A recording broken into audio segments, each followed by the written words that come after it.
Salam, my name is Lilian. I come from Cuba. It's an island in South America, near Mexico, Colombia, all of these countries. So my native language is Spanish. I came to Bahrain almost 7 years ago, and I became a Muslim a little over than 1 year ago. I was baptized when I was a baby as a Christian, but I never followed the religion. I was raised by my mom as an atheist. She doesn't believe in any God, and I didn't.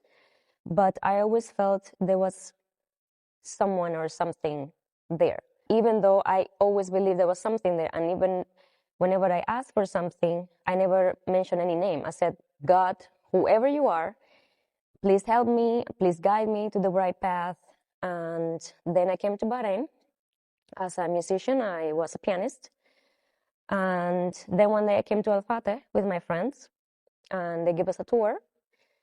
And they said, now is prayer time. So if you want to just watch us from the first floor. And I said, yeah, I want to know everything about it. And then she explains how each person is shoulder to shoulder next to each other. It doesn't matter. Kids, old men. And I stayed on the balcony, and I was watching all of that. And I was like, it looks amazing. And then when the prayer started, I started crying. And then, sorry. I was like, because I was not sad. I was just crying. And my friend was like, oh my God, you're going to be Muslim. And I was like, maybe, I don't think so, but maybe, I don't know. And then when we finished the tour, I asked one of my friends, this happened to me, what is it about? They said, no, it's because you have a good heart, so you feel the good energy in the mosque, because whenever you go to the mosque, you leave the bad energies outside. And I was like, okay, it makes sense. Then I started asking more about Islam, and I met a friend, he's from Scotland. And I was like, how come you're Muslim? She's like, he explained his story to me.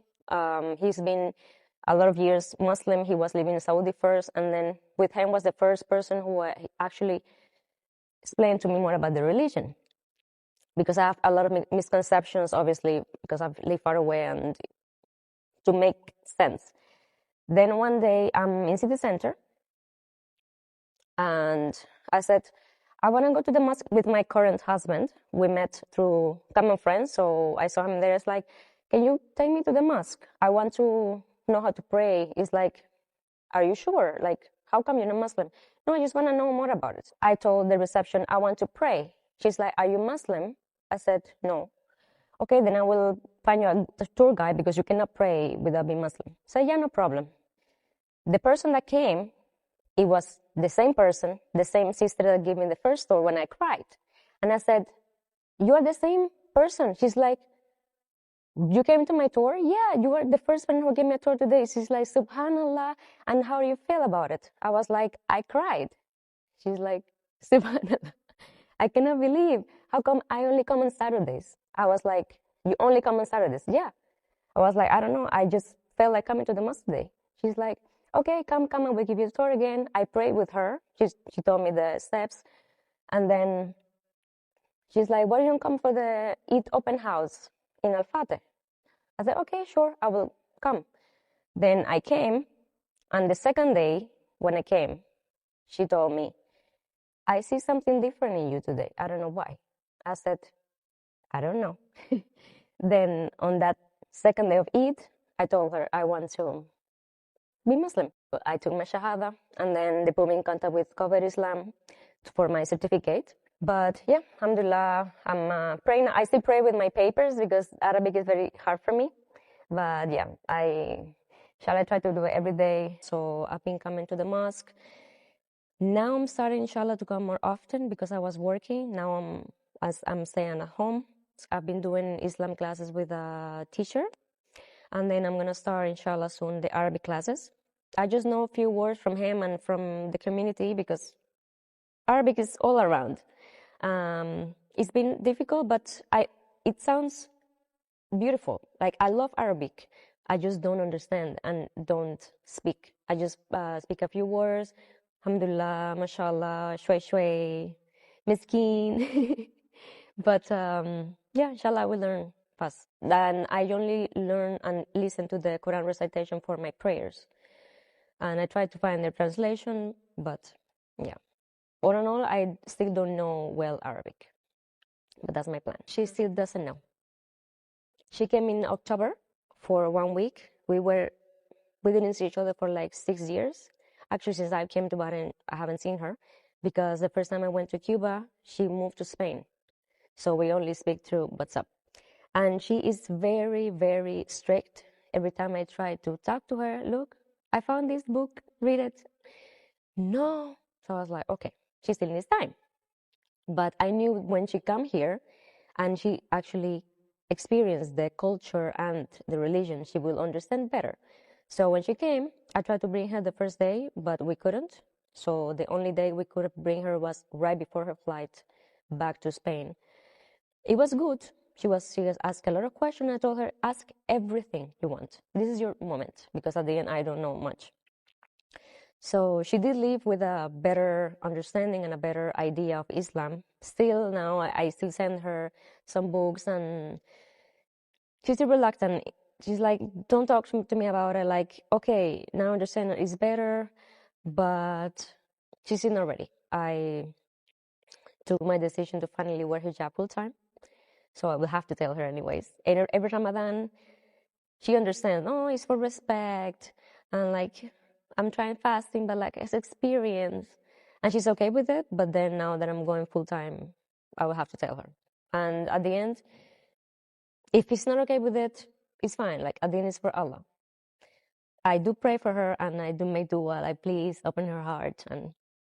But it's hard. She had a hard life. Me too. So, but yeah, she will know now.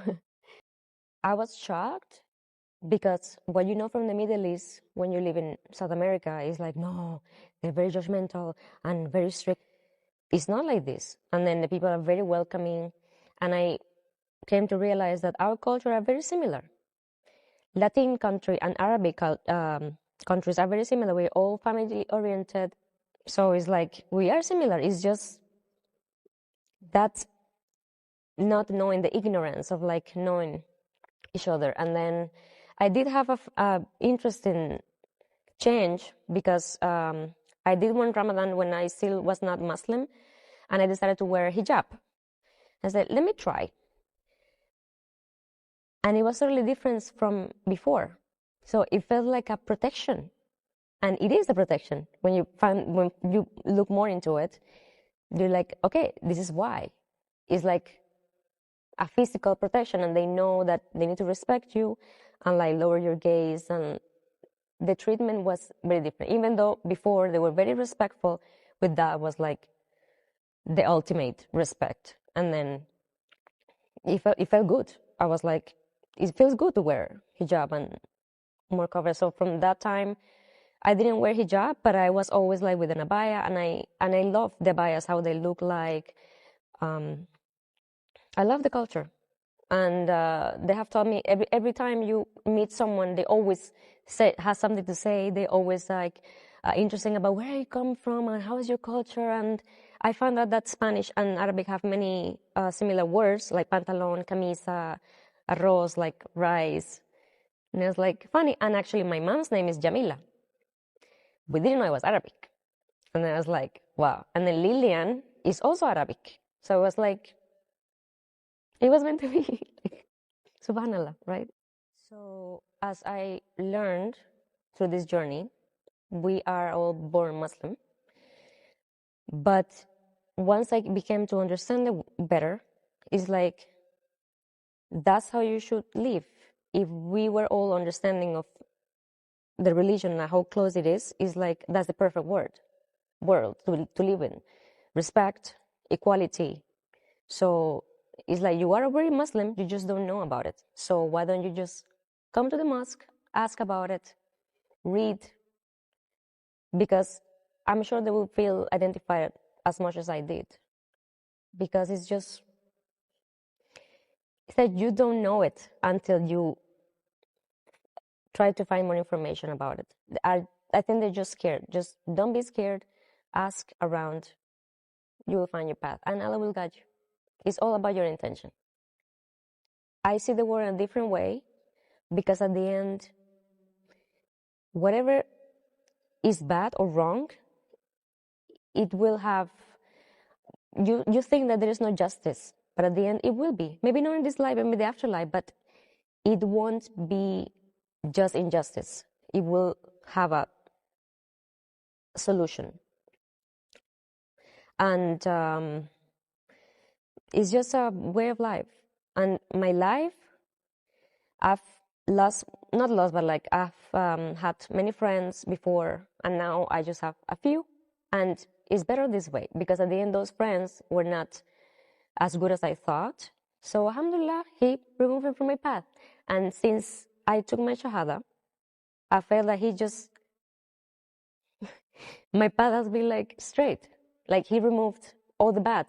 Once your intention is like, I'm gonna leave this because of Allah, He will give you something better to replace it.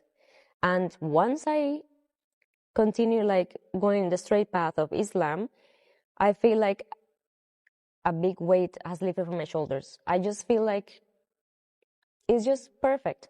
Don't be scared, don't be worried, because He is there watching you. It's like you worry too much about something, and then you're like, if you just trust Allah, He will just make it easy for you. You just pray.